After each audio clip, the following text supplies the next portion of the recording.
13 News Now is digging deeper into a rich World War II history right here in Hampton Roads. You may have seen the stories we've done on a Portsmouth woman's connection to the first of its kind all-women's Army Corps unit comprised of a majority of black women called the 6888. Well, because of our report, another family learned they too are part of this piece in time. And we decided to tell that story too in my new report, Connected Through History.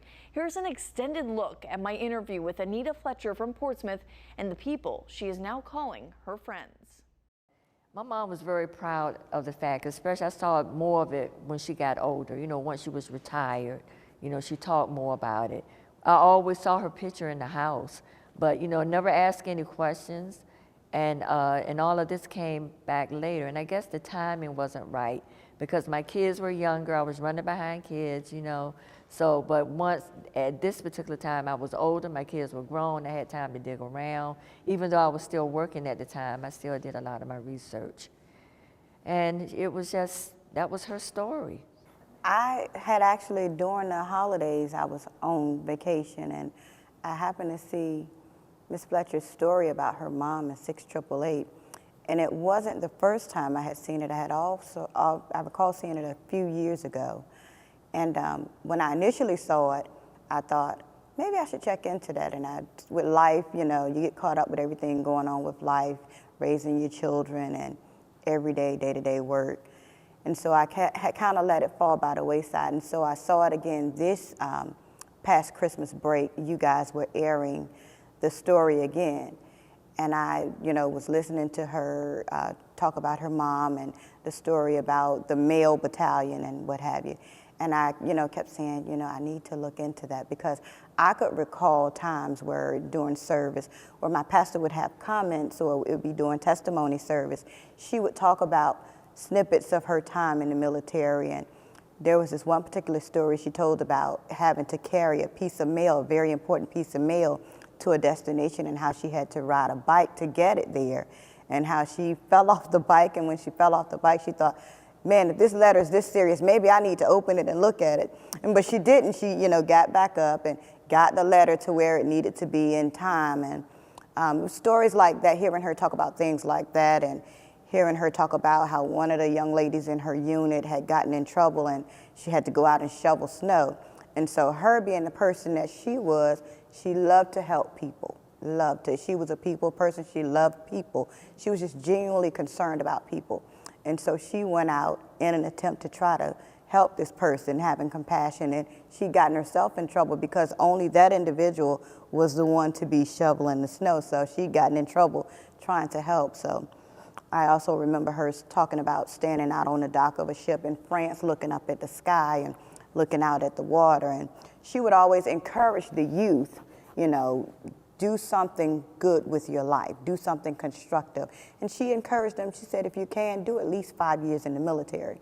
So Miss Fletcher's story led me to start digging. I wanted to see if, you know, in fact, my pastor was a part of this unit. And so I sat there for a minute, I said, I've got to find Miss Fletcher. I got to figure out how to find her. And then of course, I had to get in touch with the family and make sure that it was okay, get permission. And I called them and I said, you know, I think Pastor was a World War II veteran and I think she's due to receive a medal. I think she should get all the honors, even in her death, that's due her. Because she was just, she was a person who was truly worthy. You know, it's not enough that I could say about Pastor Lawrence. Whatever you needed her to be, she was that. She was a mother, a friend, a leader, a teacher. And, you know, she would always say, follow me as I follow Christ. And those are words that, you know, resonate with you because her life truly lined up, even in military before she became a pastor, wanting to help others, wanting to do good, you know, wanting to be there for others. I told him who my pastor was, and he said he needed to verify some things, and he did. And so he was very gracious and kind about the whole situation. And he actually got her honorary ribbons and sent it to the family so that they could open it. And then shortly after that, I got a call one evening I was getting home from Miss Anita. And it was just like, ta-da, you know, everything opened up, you know, and God has a way of doing things when he knows that you're trying to do what's right and you're trying to celebrate someone who is worthy of, the celebration and worthy of the notoriety. And Miss Anita and I, we just began to talk, and I told her while I was there, she had explained to me about how she ended up with the letter and that she was no longer in that residence or whatever. And it was just talking to Miss Anita was like talking to one of my aunties, and then to come to find out that she had actually gone to a school where my aunt was one of the kindergarten teachers. And it was like, wow, it's a small world, and our families grew up right in the same community. And so I began to tell her the story about my pastor, about how I came to know my pastor. My pastor has been in my family for generations. My mom, they moved here from North Carolina when my mom was 4 years old. And my mom's parents, they were neighbors to my pastor. And she would take them to church with her. And this was before she had established her own church. And she would, the kids in the neighborhood, she would take care of them, look after them. Any of them wanted to go to church, she would gather up the kids in the neighborhood and bring them to church with her, teach them about the Lord. And she taught you how to, the right way of living, how to be kind, how to be forgiving, how to love one another. And her life was truly an example of that, disciplined and, doing things the right way. And so my mom and them, they had moved back to North Carolina when some of my mom's other siblings were born. And then they came back to Virginia. And my pastor, when she got word that they were back in Virginia, she actually went and looked for them. She went and found them. So that's how long she's been in my life. My mom, that's one generation. Me, that's another generation. My children, that's a third generation. My grandchildren, that's a fourth generation. So she's been in my life for 4 generations, she and her family. Well, like she said, that pastor, I call her pastor, but she's my aunt. And she was all about helping people. Mm-hmm. And she established the church in 1968. And she just loved people. And so many families she had helped. And she walked out on faith, establishing the church because she didn't have no money. And as the Lord moved her, that's what she did. And now you see, this facility here is all because she listened to the voice of God. How to move, what to do, what not to do. And she touched so many people's lives, young and old, and it's all about helping. And like I said, that there's many families that came through at the time that she would tell my uncle, she called him, bruh, go see about this person, go see about that person. And many times they needed food, clothing, and that's what they provided. And I can honestly say, I probably wouldn't be the person that I am today had I never come in contact with her, because she was just so instrumental in my family and a lot of the families here at Divine. She was so instrumental in the family. And so to be able to do this and get the family the honors that their aunt, that she deserves, it just meant everything to me to have her celebrated. Especially even in, that she's not here, she's no longer with us. It still meant everything to me to have this done for her. I knew she was in service at one time, but I didn't know all that because I think that back in 42, 43, and I was living in, matter of fact, I was in Carolina at that time, but then I moved to Maryland, and I was kind of like their child. They kind of like adopted me. Out of all of my cousins, I was just like their son. And it was just more than just nephew and aunt. It was just like I was their child. And she took care of me, and I loved her. And when she got ill, she said, bro, before then, my uncle said to me, he says, if anything happened to me, take care of my wife. And I was married. Didn't know how things gonna work out, but my wife passed away. And then later on, Pastor got sick, and she called me, That's when I come down. And that's when I came out in 2013 to live with her, to take care of her until she passed. Just can't do enough for her.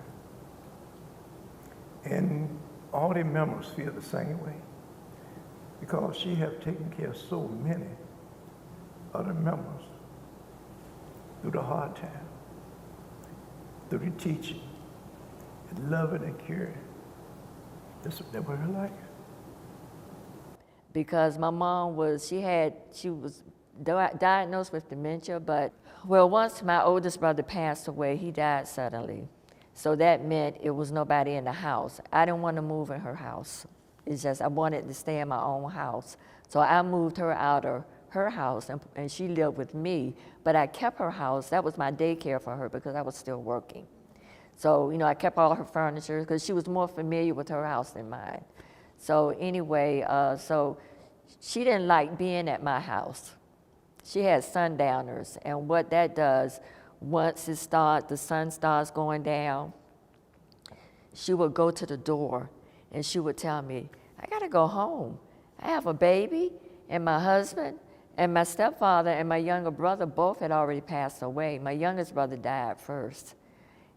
So she would always say, so I wouldn't try to change her story. I said, well, Mom, it's too late now. And I said, we're gonna go to bed and I'll take you over to your house tomorrow.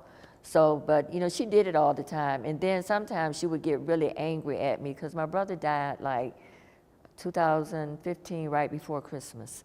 And my tree wasn't up yet. Everything was still crazy, because he had just passed away. And my mom was still mad at him because she used to tell me, he used to push me sometime. I said, really? And she said, yeah, and I'm really upset with him. And I used to always tell her, well, Mom, you're not going to live forever. And I want you to have a clean slate. So I'm going to take you to the cemetery so you can apologize. So I'm not going to tell you what she said, not on camera. Well, yeah, it's a video on the website with them marching. It was the Joan of Arc. They were celebrating something in France about Joan of Arc, and they had a real footage of them marching. And when I found it, I showed it to her. She said, do you see me? So every time she would act bad towards me, because when she wanted to go home, sometimes she would try to hit me with her cane. She did it once. I had to pray.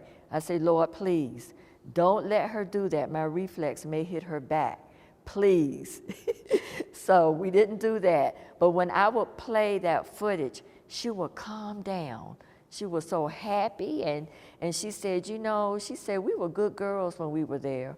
She said, we did everything that they told us to do. We didn't get in any trouble. She said, every now and then they would let me, she said they would let her drive a Jeep because my mom knew how to drive a stick. And I don't know if that was true, but that's what she said. And she said, yeah, and go, well, I can't say this in church. But anyway, it was a good story. And I played that footage a lot. Every now and then, I get goosebumps. I play it. I'm very pleased to meet someone that have gone through this, along with some of the other ladies. And like I say, the story need to be told. And telling it is one thing, and then you're able to see some of the people, that's another thing. They do better. Mm-hmm. Yeah. A couple of years ago, I did a Black History program with the youth. And, usually when Black History comes, you think about all the people, Martin Luther King and Malcolm X. And that particular year, I wanted to do homegrown. So I had asked some of the adults, I said, I want you guys to share with the young people what it was like during that era, what you experienced, what did you feel, what emotions were you going through? Tell your story. And I only wish I had known this then, because that would have been such a rich piece. That was the missing piece of the program. Had I known this, we could have incorporated, and you guys had a hero, a gem sitting right amongst you, Just would have been beautiful to share this, but everything has its time and place, and I'm grateful for the now. I'm grateful that Miss Anita was willing to share her story so that my pastor's story could be told. Because without your story, I would not have known. That's right. Connected. Mm-hmm. Mm-hmm.